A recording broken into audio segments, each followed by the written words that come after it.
got on my leather jacket Thriller. They're showing at the Miller. Man, I'm a lady killer. If I want her, I'ma steal her. I promise I can make her fly away like caterpillar. So if you don't know about.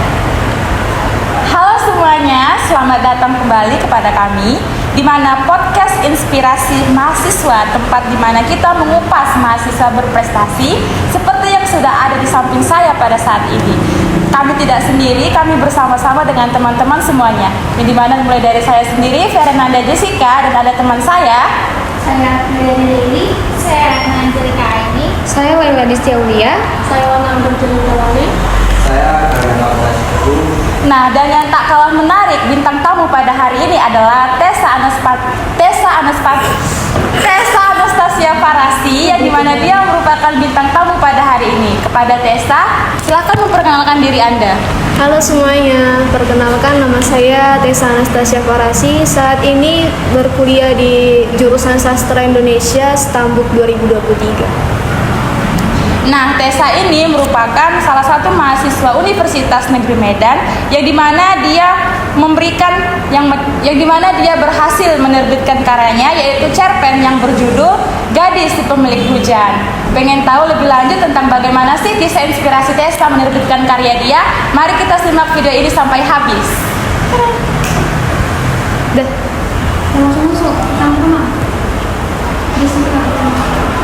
Baik Tessa, terima kasih telah hadir pada saat ini. Di podcast kali ini kita akan mengupas nih bagaimana Kak Tessa, kita panggil saja Kak Tessa ya teman-teman, di mana Kak Tessa ini telah menerbitkan antologi cerpennya, yaitu berjudul Gadis si Pemilik Hujan. Nah, kepada Kak Tessa, apa kabar? Oh iya, tentu saya baik ya. Apalagi walaupun hujan gini, tentu suasana hati kita harus selalu baik. Oke, senang sekali bisa ngobrol bareng kakak nih.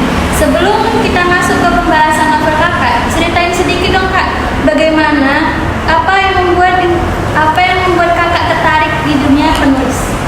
Oke, tentu itu juga kenapa saya tertarik dengan menulis itu karena hobi juga, dimana saya lebih suka membaca novel dan juga cerpen gitu, dan terkadang juga di waktu luang saya juga membuat sebuah cerpen singkat gitu dan berujung mengembangkannya ke novel gitu.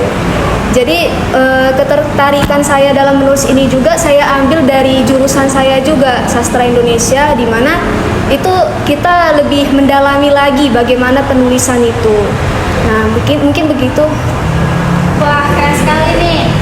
Kalau boleh kami tahu ya kak, kapan sih kakak itu mulai menulis cerpen Gadis si Pemilik Hujan?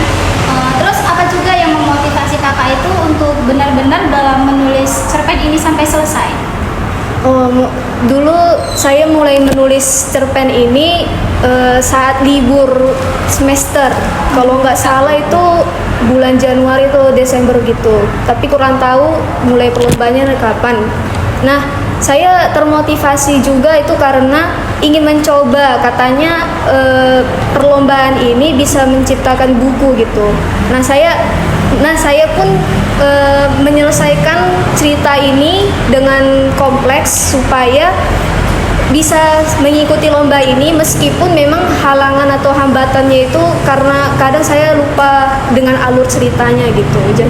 Jadi saya termotivasi lagi untuk bisa mengembangkan cerita ini karena melalui perlombaan ini juga dan hadiah yang ditawarkan oleh si pemilik lomba ini. Seperti yang kita ketahui ya, kalau Kak Tessa ini sudah berhasil mempublikasikan sebuah buku antologi cerpen yang berjudul Kenangan nih. Dari judulnya saja sudah terdengar menarik ya Kak, dan penuh makna. Kenangan gitu. Kalau boleh tahu, bisa nggak kakak ceritain apa sih alur cerita dan pesan utama yang ingin kakak sampaikan melalui buku antologi cerpen tersebut? Oke, tentu Kenangan ini memang penganjuran dari perlombaan ini, di mana harus bertema kenangan. Nah, saya memilih judul dengan Gadis si Pemilik Hujan ini tentu tidak terlepas dari masa lalu saya juga. Nah, saya termotivasi untuk menulis ini karena singkat cerita itu karena seseorang juga. Jadi saya pengen menuangkannya dalam novel Kenangan ini, di mana kenangan saya dengan dia itu ya cukup menyedihkan, tapi karena saya ingin membuat alurnya lebih menarik lagi, jadi saya membuat endingnya itu lebih Wow. ya lebih menyenangkan daripada yang kenyataannya gitu. Ya mungkin motivasi saya membuat itu juga karena dia juga sih. Si dia. Dia Iya, itu siapa karena Kak si kalau boleh tahu? Something ya. Oh ya, Rahasia. Oke, rahasia, iya secret. rahasia. Oke Kak, sepertinya banyak sekali emosi dan perjuangan yang dituangkan dalam cerita ini. Apakah ada pengalaman pribadi atau kejadian nyata yang menginspirasikan novelmu? Sebenarnya kalau dari ceritanya tidak ya, tapi itu hanya fiktif biasa gitu, hanya dari pemikiran saya saja gitu membuat cerita itu. Karena kan kita kan nggak mungkin selalu membuat cerita itu selalu benar-benar nyata gitu, tapi memang orang dalam tokohnya itu nyata. Saya dengan si dia tadi referensinya, tapi alur ceritanya itu hanya fiktif aja gitu, Reka fiksi, aja. rekaan gitu aja bikin. Kalau menurut saya kayaknya menulis sebuah buku apalagi antologi cerpen ya Kak pasti bukan hal yang mudah ya. Nah kalau Kakak berkenan, Kakak bisa nggak menceritakan apa saja hambatan atau halangan Kakak selama berproses menulis antologi cerpen tersebut? Oke, mungkin hambatan utamanya itu yang pertama tentang alurnya, dimana ketika saya menulis di alur pertama itu tentu kita lebih lebih berekspresif lagi kan, jadi lancar aja gitu di alur yang pertama. Namun di pertengahan hingga akhir menuju konflik itu susah gitu untuk membuatnya menjadi sebuah cerita yang menarik gitu. Mungkin itu hambatan dari saya yang pertama. Lalu yang kedua itu waktu pengumpulan deadline-nya ya, pengerjaannya itu. Jadi kita penulis ini nggak semua punya waktu luang gitu. Jadi ya saya hambatannya itu di waktu itu tadi. Buat jadwal yang pas Iya. itu kapan? Lalu yang ketiga mungkin dari segi pembacanya juga, saya membuat novel ini betul-betul sesuai dengan temanya gitu. Saya mencari alurnya yang menyesuaikan temanya, tema kenangan tadi. Jadi saya ingin membuat pembaca lebih tertarik lagi dengan cerita yang saya buat. Mungkin Melalui tema itu ya, Iya. Kak, ya. Nah, Kak Tessa ya, kalau boleh tahu, seperti apa reaksi keluarga Kak Tessa atau bahkan teman-teman Kak Tessa kalau boleh tahu bahwasanya Kak Tessa ini berhasil menerbitkan novel tersebut? Coba ceritakan. Oke, mungkin dari keluarga saya mungkin mengapresiasinya kan, karena di perlombaan ini juga mendapat sertifikat, buku dan hadiah lainnya, sehingga keluarga saya betul-betul mendukung gitu. Ya udah, kamu buat novel ini juga untuk jadi ini sih, jadi motivasi bimbingan untuk saya untuk kedepannya lebih memperluas lagi. Mengembangkan lagi cara menerbitkan bukunya itu gimana. Dan teman-teman saya juga sangat mendukung juga ya, apalagi hobi saya memang lebih tertarik dalam penulisan buku ini. Ya mungkin itu. Jadi seperti yang udah sama-sama kita ketahui di sini ya Kak, bahwasanya Kakak itu kan sebagai seorang mahasiswa yang pastinya itu punya kesibukan tentang akademik yang jauh lebih padat gitu. Jadi bagaimana sih Kak cara Kakak itu untuk membagi waktu antara kuliah dengan Kakak ini proses dalam penulis antologi cerpen ini? Oke, mungkin boleh jujur ya. Silakan. Boleh jujur, sebenarnya saya memang kurang bisa mengatur waktu dari akademik ke hobi saya ini. Tetapi balik lagi, kalau kita memang memiliki tujuan, pasti akan tercapai gitu. Jadi kita harus mengejar yang betul-betul penting dulu, baru yang tidak penting tadi. Ya, contohnya kan kayak akademik ini.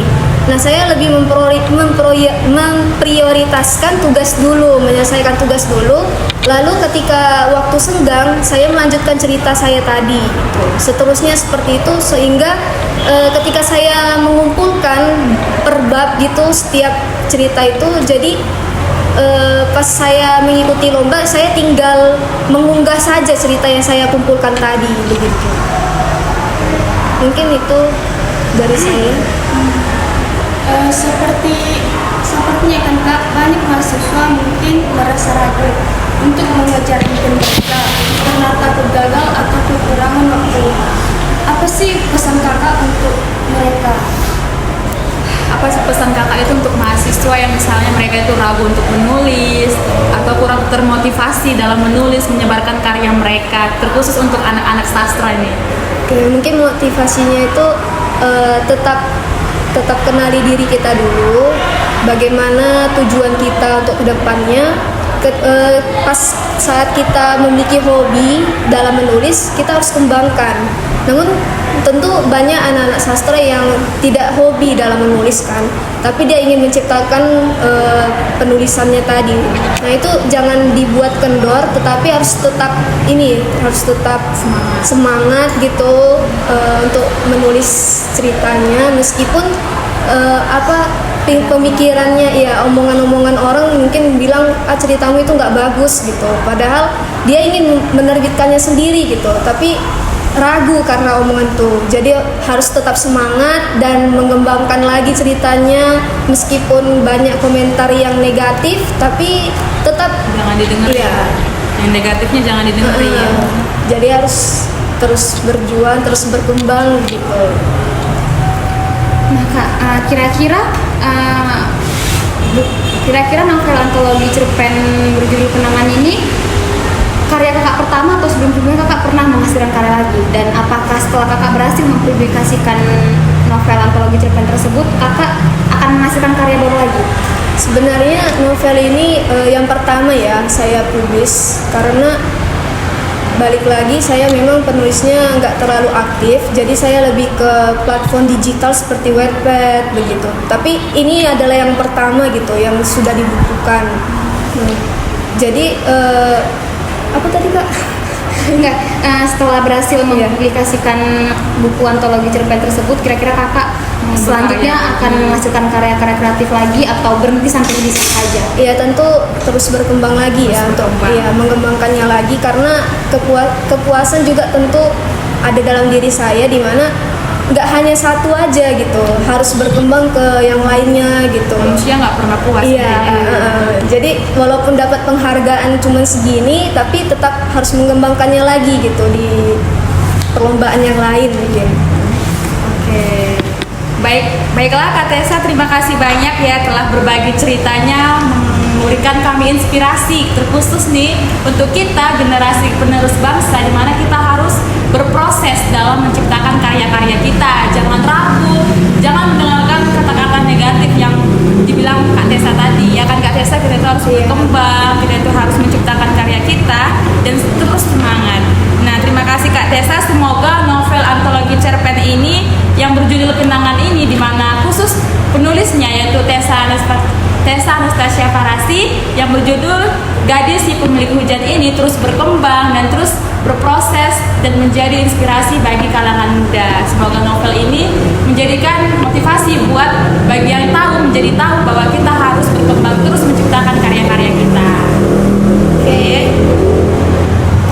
Nah, sekarang tuh para pendengar, jangan lupa ya untuk membaca antologi cerpen yang berjudul Gadis Si Pemilik Hujan. Ya, karena cerita ini tidak hanya menghibur para pendengar, tapi juga ini sangat bermakna begitu.